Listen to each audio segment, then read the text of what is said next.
In the previous part, Assassin came up with a plan that will help him and his partner defeat Jin Young. He attacked Jin Young in the forest and started fighting with him. During the battle, Rak replaced Jinan in a trap with other assassins. Rak explained to Jin Young that he brought him here to fight one person. The warrior attacked Jinan and they began a one-on-one duel and the warrior had to kill Jinan or die. The warrior began to fill his swords with blue energy in order to deliver a very powerful blow to his opponent. When he struck this blow, the water scattered in different directions and a water corridor was formed. Jinan said that his opponent had a very interesting attack technique and he had never seen anything like it before. This technique was like a loud scream, which does a lot of damage. The warrior saw that Jinan blocked his attack and because of this he began to get angry because he put a lot of energy into this blow. He immediately began to attack the guy and inflict very fast attacks on him, trying to break through his defense. He was very fast and was able to quietly close the distance between them. Jinan was not afraid of this opponent and struck him with his fist right in the stomach. He said that this man is very strong in his own way, but it will not be difficult to deal with him. But Jinan was worried about what he would do with this man later. He didn't want to kill him. But in the battle there, only one person could survive.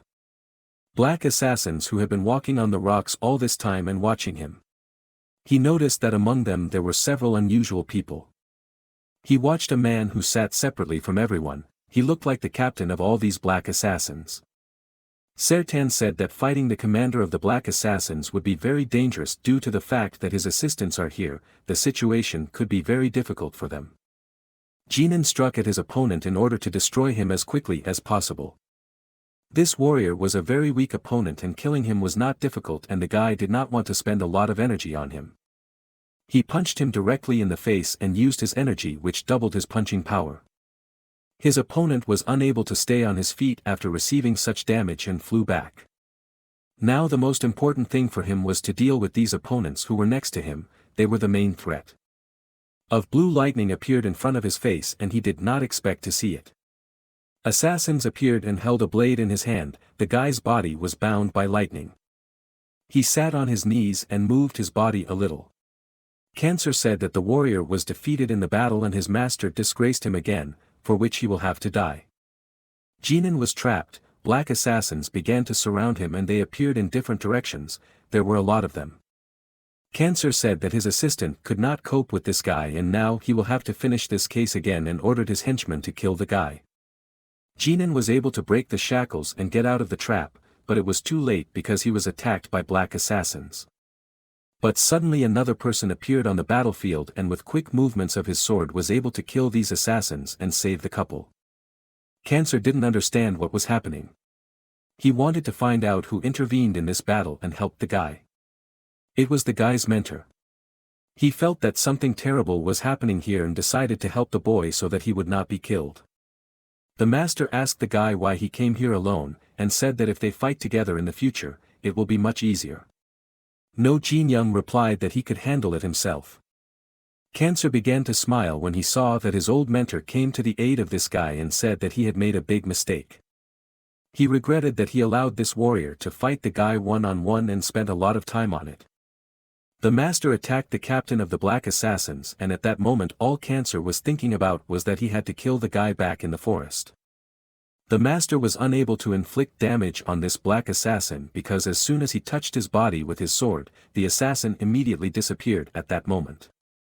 Cancer said that this master is a very strong warrior because he just cut off his head and he hardly managed to escape from there using teleportation. He said that they have no other choice. I can't just retreat but first they need to take care of the fallen guy. The assassins turned into black fogs and began to quickly move in space, flying between the guys. Jinan used his fairy magic to shoot magic arrows at them. He did not want to release these opponents. His green arrows began to fly forward trying to catch up with the fleeing assassins. The green arrows tried to tie up the assassins and prevent them from leaving. The black assassins began to use their teleportation magic to escape from these arrows and avoid falling into a trap. Cancer understood that he needed to save his henchmen and began cutting green arrows.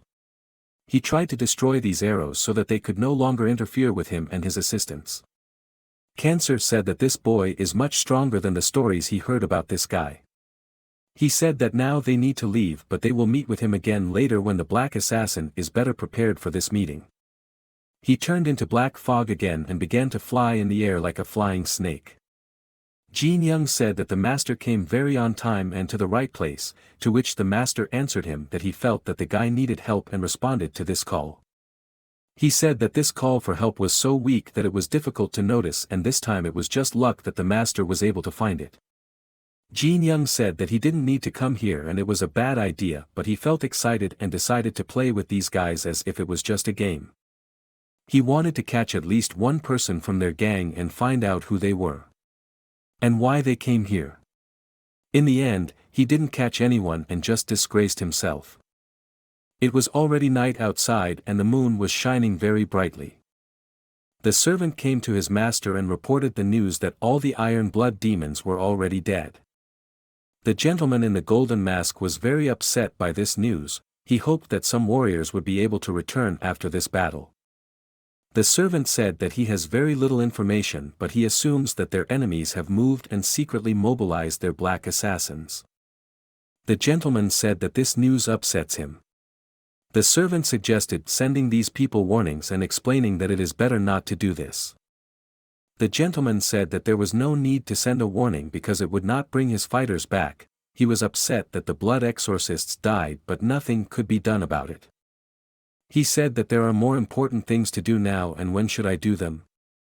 Mr. Ask your servant if they managed to find the person they are hunting for. The servant said that he did not find any traces. He looked at his master with frightened eyes because he understood that he had brought a lot of bad news and said that he was doing everything possible to carry out his order. The servant asked the gentleman in the golden mask, did he really need to find this guy? He said that the guy they are not looking for is actually very strong but cannot compare with the strength of the gentleman in the golden mask. Master, I am tired from my throne. He walked up to the servant and grabbed his hand by the throat, after which he said that the servant must find him at any cost. And only then can he be reborn into the perfect demon god of the bloody heavens. He said that this child is still weak, you can fight him and defeat him, but if they act for a very long time and then it will be too late. He strangled his subordinate and said that you can't leave a job halfway unfinished. He dreamed that he could kill all people and bleed the world in order to become the god of blood and be painted red, then he could receive the power of the demon world and destroy this world. He said that this guy is a character from the legend, but the legend may not be reality and everything can change at any moment, so they must destroy him so that he does not interfere with them. The servant said that they were starting to choke and told the master that the strength of this guy was incredibly great. The master let him go and put him on the ground. He no longer choked him. Suddenly demonic hands began to appear from different sides and these hands took the guy by the body and he fell into a trap. He said that before these crazy people who claim to be blood sons find out about this, they must first discover it themselves and solve this problem. He said that until you make a person suffer, he will not begin to show his initiative. Demonic hands began to choke this guy and he shouted that the master wants to get the most out of his blood relatives and ancestors and promised that they will be his main priority. The master ordered his demonic hands to let this guy go and said that now the world must know that the golden mask is coming out of the shadows and getting down to business again. He said that he would make this world work according to his rules and achieve the desired result. The servant was very frightened by what had just happened to him and said that he had already heard the same words from another gentleman. The master turned his head towards the servant and said that they must show everyone that the world belongs only to him and no one else.